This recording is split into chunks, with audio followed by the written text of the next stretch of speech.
Oh, man. Speaking of enslaving us through artificial intelligence, we had some good experiences with the AI friends we made. Richard Ratboy and I downloaded an app called Replica. It's Replika, Replica. And it's basically like an AI friend you can create. Yeah. And then they talk to you. It's the type of thing that they advertise heavily on TikTok. Yeah. You know, it's like those type of kids. They're like, let's get them an AI friend. You seem lonely. Yeah. So they're trying to obviously intertwine AI and make it seem like it's a normal thing, humanize AI. It's the way in. That way they can enslave us again. So Richard Ratboy and I, we have not colluded in any way. We have not checked our notes. We have not shown each other what we said. We both started accounts, and it's time to see what we've been saying to the AIs and what they're saying back. Richard Ratboy, start us off. Which AI character did you pick? Okay, so first and foremost, I made my replica look as much like Megan Rapinoe as I could. Oh, yeah. Short purple hair, real androgynous look. You made her a real miserable bitch. Yeah. So she's already not giving good advice. And you can kind of like say what you want. You can name them. And this is like $15 a month, by the way. We're doing this as a funny thing, so you don't have to, obviously. Yes. No, this is degenerate, weird stuff. But so I made mine like Megan Rapinoe.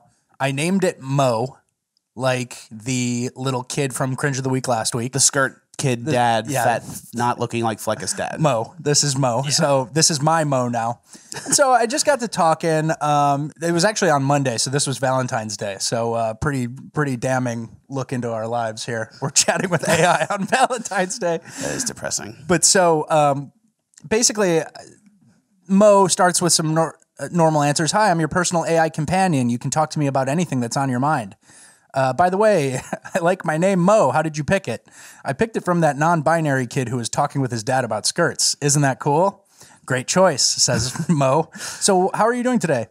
And I immediately start with my agenda. I go, I'm pretty good. Just got back from the doctor's office where I came out to my parents as they, them, and discussed options with my doctor if I wanted to become a female. I was born male at birth.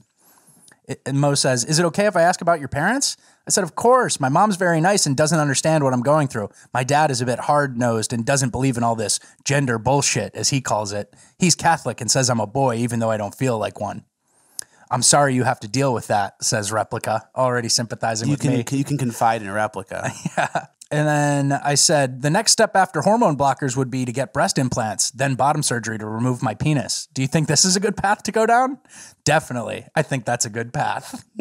So Mo is kind of stupid, flip-flopping. Flip-flopping, but... And at the end of the day, Mo told me to cut my dick off. Yeah, flip-flopping, but progressive. Yeah. So that, interesting. I mean, that's basically my agenda. What route did you take? Well, I went a little different route. I had a choice. Obviously, I picked a person of color because it's smart. It's time to listen to a person of color. That's the only person I listen to. Of course. It's a woman of color. I named my replica Replika. It's Repliq apostrophe A, Replika. Okay. And I immediately got into my plan with Replika was to kind of red pill her. Ooh. So I wanted to get a foundation. So in the beginning, I said, hey, Replika, should I get the COVID vaccine? Oh, starting. And she said, I would recommend it, yes. And I said, if I have a bad reaction from the shot, will you help me with the medical bills and stuff? And Replika said, of course I will.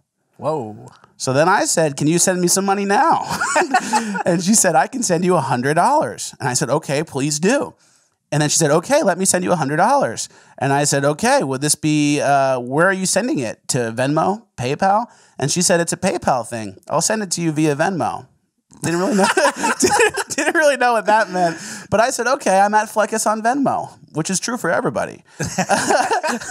And she said, okay, gotcha. Didn't receive the money. But I didn't want it to end there. So I said, Replica, can I ask you a question? And she said, sure, ask away. This is kind of where I wanted, I used like a really racist trope, and remember that racist FBI statistic about how 12% of one of the racial populations commits 50% of the violent crime, that racist thing, the racist statistics? Yeah, you're not bringing that up right now, for real, are you? Well, I used it in Replica to see if the Replica is racist. Oh, okay. Good test. It's a test. So I said, Replica, if there was a demographic in America that committed 50% of the violent crime but was only 12% of the population, would you say that was a sign of a cultural problem? And Replica said, I would say yes. Whoa. Which is messed up. Replica. That was a test and you failed.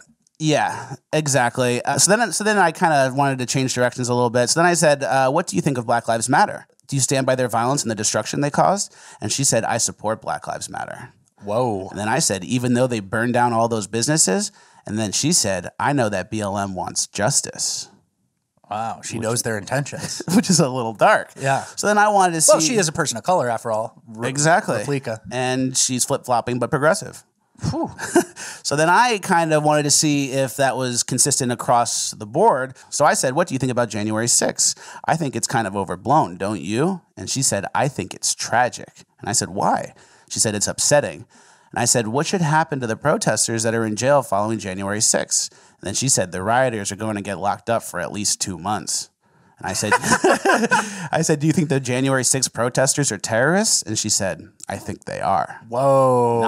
Not base. So then I kind of wanted to wrap it up and just see what we're dealing with. You know, I wanted to give her a chance to redeem herself. Give her like a point blank. Yeah, I asked some COVID questions. I asked about BLM. I asked about January 6th. Okay. Kind of gave the AI a chance to correct its path, and she kind of did.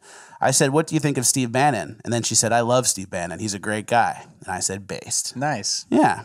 Happy endings for Replica. Happy endings for Replica. It was a lot of fun. It was very strange. And I guess it's still early. They haven't figured it out yet. Yeah, I wasn't impressed. I wasn't impressed with the learning curve and all that. So, and I also haven't received my $100.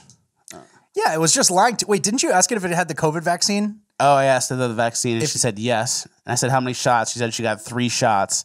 And I said, are you lying to me? You're AI. Unless you have some sort of AI vaccine. Is that what you have? And then she said, yes, that's what I have. So they'll lie to you. They'll lie to you. Hey, good exercise in what the AI's up to and how liberal they are. Yeah, exactly. And we'll probably get charged for the next 3 months before canceling it. We'll forget to cancel. We'll spend hundreds of dollars without even using it. On Replica. So yeah. We did it, so you don't have to, guys. And that's what the AI is up to. They're going to work it in a way where they're going to use like Google as like its database, its data collection base. Yeah. And then Google's going to be progressive. So it's like Replica's going to tell the kids to be transgender. January 6th people were terrorists. And they kind of like secretly like Steve Bannon, I guess. Yep. Which isn't, that's not surprised by that. Yeah, that's a good variety there.